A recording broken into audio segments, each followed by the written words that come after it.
Hei, Siapa ini? perkenalkan nama saya Doraemon. Anda Syekh Ahmad. Ya, saya Ahmad. Oh, Anda utusan dari Qatar. Ya, saya utusan dari Raja Qatar. Oh, Raja Qatar. Iya. Waras kamu, Wak. Wah, Sowakang. kamu yang soal. Kamu serius mau ngasih anggaran 200 miliar Iya, buat pesantren di sini? buat pesantrennya Pak Haji, Pak Kiai. Dari mana kamu jangan nipu orang kamu itu, Bang? Lagi ngapain berdua di kamar itu istrinya? Cuma istirahat. Istirahat aku cuman. Iya, Dan kamu, Wak. kamu yang edan. Kamu bukan utusan, kamu bukan syekh kan? Yang ada kamu siluman. Kamu yang siluman. Kamu bukan utusan dari Qatar kan? Saya utusan asli dari Qatar. Utusan apa? Yang ada kamu utusan dari kuburan kamu. Hah? Kamu yang utusan dari kubur, kamu itu ikut-ikutan apa? Gila kamu, Pak. Itu orang lagi susah loh, Kiai. Pesantrennya habis ambruk. Kenapa kamu uang ratusan juta isinya ditumpakin?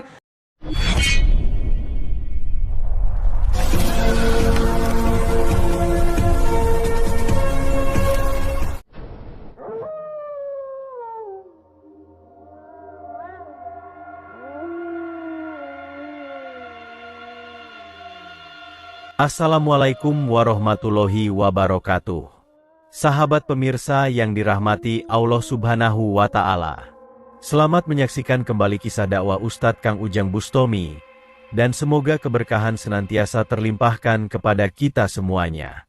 Video ini adalah ketika Kang Ujang menolong istri dan putri seorang kiai kampung yang ditiduri oleh seorang syekh yang mengaku utusan dari Raja Qatar. Dalam menjalankan misi jahatnya tersebut, sang syekh berpura-pura akan membantu pesantren sang kiai yang roboh karena bencana angin puting beliung. Lalu mampukah Kang Ujang menolong sang kiai dan keluarganya tersebut? Silahkan disaksikan kisahnya selengkapnya. Dan semoga Allah Subhanahu wa Ta'ala senantiasa memudahkan Kang Ujang Bustomi dalam menjalankan setiap misi dakwahnya.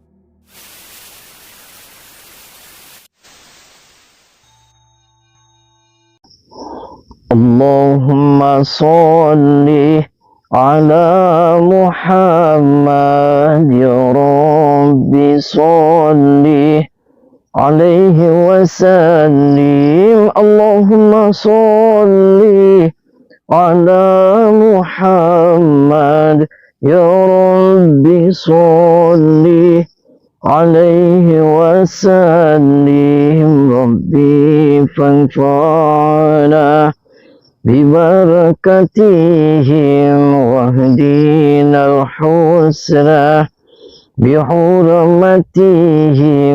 ربي فانفعنا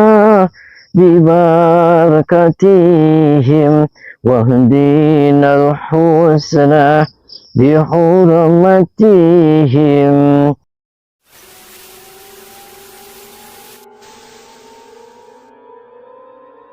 Izinkan Kiai, saya mau ketemu sama Syekh Ahmad dari Qatar. Saya mau ketemu sama Syekh Ahmad dari Qatar. Mau apa? Nggak bisa. Pak, Anda minggir. Ini Nggak bisa, nggak bisa. kasihan sama istri Saya Pak Kiai. Ahmad, jangan diganggu. Lagi bikin Dena itu. Dena yang ada bikin anak tuh di kampung. Bikin anak. Jangan sembarangan ngomong. Minggir. Jangan masuk, jangan masuk. Mohon maaf saya emosi nih Kiai. Karena Anda dinasihati dengan cara baik-baik, Anda nggak mau. Mohon maaf nih. Ini setan, saya mau ngaku. Kamu yang setan itu, Pak. Sahabat Kang Ujang Bustomi yang berbahagia. Video ini adalah misi Kang Ujang untuk menghentikan Syekh Ahmad, seorang syekh yang mengaku sebagai utusan dari Raja Qatar. Yang mana, Syekh Ahmad ini berpura-pura ingin membantu membangun kembali pesantren Kiai Romli yang roboh akibat bencana angin puting beliung. Namun ternyata semua itu hanya modus sang syekh dan komplotannya untuk menikmati istri dan putri Kiai Romli. Kisah tersebut berawal dari cerita Pak Lurah yang datang kepada Kang Ujang Bustomi, bahwa ada seorang warganya yang adalah kiai pemilik pesantren, sedang terkena musibah bencana alam angin puting beliung. Orang tersebut adalah Kiai Romli, sang kiai yang sangat dihormati di desanya. Sejak pesantrennya hancur itulah Kiai Romli berusaha mencari dana donatur untuk agar bisa membangun kembali pesantrennya yang hancur itu. Sampai kemudian datang Syekh Ahmad, yang mengaku sebagai ulama utusan dari Raja Negara Qatar. Kiai Romli pun sangat senang dengan kedatangan dari Syekh Ahmad itu. Dikarenakan, Syekh Ahmad berjanji akan memberikan dana hibah dari Raja Qatar untuk membangun pesantrennya.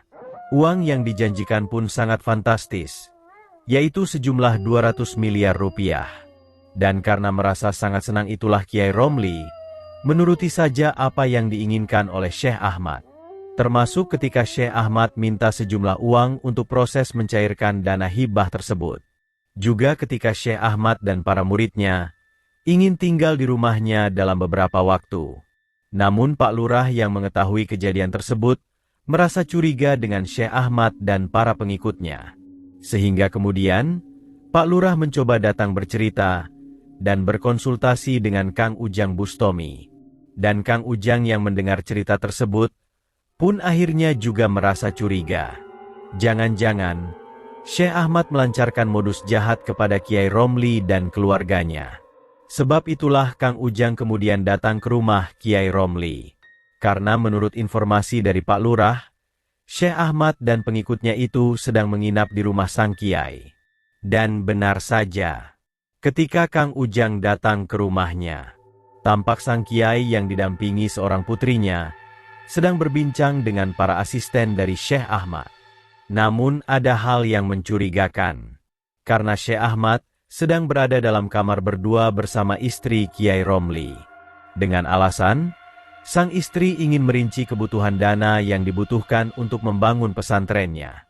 Kang Ujang yang mengetahui hal tersebut pun mencoba berkata kepada Kiai Romli, "Mengapakah jika Syekh Ahmad punya itikat baik, malah di kamar berdua dengan istrinya? Tidakkah Kiai Romli khawatir jika Syekh Ahmad yang adalah juga seorang spiritual itu menggendam istrinya dan menidurinya?" Namun perkataan Kang Ujang itu malah membuat marah Kiai Romli. Juga dengan para murid dari Syekh Ahmad. Para murid itu sangat murka, karena Kang Ujang menurutnya telah melecehkan dirinya. Sehingga dengan kemarahan itu, mereka kemudian berusaha menghajar Kang Ujang Bustomi. Maka terjadilah pertarungan yang hebat antara Kang Ujang dengan para muridnya itu. Dan setelah berduel beberapa jurus, Kang Ujang pun berhasil mengalahkan mereka. Dan setelah berhasil mengalahkan para muridnya itulah, Kang Ujang kemudian mendobrak pintu kamar tempat Syekh Ahmad. Dan ternyata, dia sedang tidur bersama dengan istri dari Kiai Romli. Kamu serius mau ngasih anggaran 200 miliar? Iya, Buat pesantren di sini? buat pesantrennya Pak Haji, Pak Kiai. Dari mana kamu jangan nipu orang kamu itu Mas? Dari ngapain berdua di kamar itu istrinya? Cuma Kiai? istirahat. Istirahat aku cuman. Iya, Dan kamu Pak, kamu yang edan. kamu bukan utusan, kamu bukan syekh kan? Yang ada kamu siluman. Kamu yang siluman. Kamu bukan utusan dari Qatar kan? Saya utusan asli dari Qatar. Utusan apa? Yang ada kamu utusan dari kuburan kamu. Hah? Kamu yang utusan dari kuburan, kamu itu ikut-ikutan apa? Gila kamu Pak, itu orang lagi susah loh Kiai. Pesantrennya habis ambruk, kenapa kamu uang ratusan juta isinya ditumpakin? Tempeleng sama saya Itu kamu. sih urusan saya. Urusan apa? Suaminya aja dan anaknya itu rela. Walaupun sudah ketangkap basah, Syekh Ahmad masih mencoba untuk membenarkan perbuatannya. Bahwa memang dia akan membantu Kiai Romli untuk membangun kembali pesantrennya. Adapun dia tidur dengan istri Kiai Romli, itu adalah karena suka sama suka. Dan dia meminta Kang Ujang agar tidak ikut campur urusan yang dilakukannya. Namun Kang Ujang tahu, tunduknya Kiai Romli dan istrinya adalah karena pengaruh gendam dari Syekh Ahmad. Sebab itulah Kang Ujang tidak ingin banyak berbicara. Tidak ada pilihan lain untuk menghentikan Syekh Ahmad sang spiritual penipu itu, selain menghajar dan menghancurkannya. Kang Ujang pun langsung menyerang Syekh Ahmad untuk memberikan pelajaran yang mengerikan kepadanya. Saya cotos sekarang. Boleh aja kamu.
Yes. Diam kamu. Diam. Duduk. Berdiri kamu. Soak, ngapain kamu? Ganggu aja enak-enakan baru aja menikmatin kehidupan dunia. Menikmatin apa kamu, setan? Kamu yang setan. Datang-datang ngangguin orang berdua lagi enak-enakan. Kamu katanya utusan dari Qatar, kenapa malah kamu dekem di sini? Kasih Benar kan kamu? keindahan dunia. Benar kan kamu nipu kan? Enggak. Penipu kamu, Pak.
Syekh Ahmad sang penipu itu akhirnya bisa dihancurkan oleh Kang Ujang Bustomi. Juga dengan para pengikutnya. Kang Ujang menghajar mereka dengan menyakitkan, hingga mereka kemudian menyerah dan memohon ampunan. Setelah itulah sang manusia terlaknat itu kemudian berkata, bahwa memang Syekh Ahmad dan para pengikutnya sedang menjalankan misi kepada Kiai Romli. Bahwa Kiai Romli memang adalah kiai kampung yang sangat mereka benci. Sudah lama mereka ingin menghancurkannya. Sehingga ketika ada kesempatan, mereka pun segera menjalankan misinya. Dengan modus menjadi donatur dari Raja Qatar, mereka berpura-pura membantu Kiai Romli untuk membangun pesantren miliknya yang hancur. Dan juga ingin menghancurkan keluarga Kiai Romli dengan meniduri istri dan putrinya. Dan setelah mendengar pengakuan komplotan Syekh Ahmad itulah Kang Ujang mencoba menyadarkan putri Kiai Romli dan istrinya. Akan tetapi, gendam Syekh Ahmad masih menguasai jiwa mereka. Sehingga mereka masih melawan, ketika Kang Ujang mencoba menyampaikan kebenaran itu. Sebab itu Kang Ujang terpaksa menyerang mereka hingga tumbang, untuk menghancurkan kekuatan setan yang ada di dalam tubuhnya. Dan setelah itulah Kiai Romli dan keluarganya itu tersadarkan atas perbuatan terlarang yang telah mereka lakukan. Terima kasih telah menyaksikan kisah dakwah inspiratif yang penuh edukasi dan kemuliaan ini. Ambillah sisi positifnya dan buanglah sisi negatifnya. Tentunya kami juga berharap kisah dakwah yang kami sajikan ini bisa memberikan manfaat, juga menjadi petunjuk bagi para pemirsa. Dan semoga Allah Subhanahu wa Ta'ala senantiasa memberikan banyak rahmat-Nya kepada kita semuanya. Wassalamualaikum warahmatullahi wabarakatuh.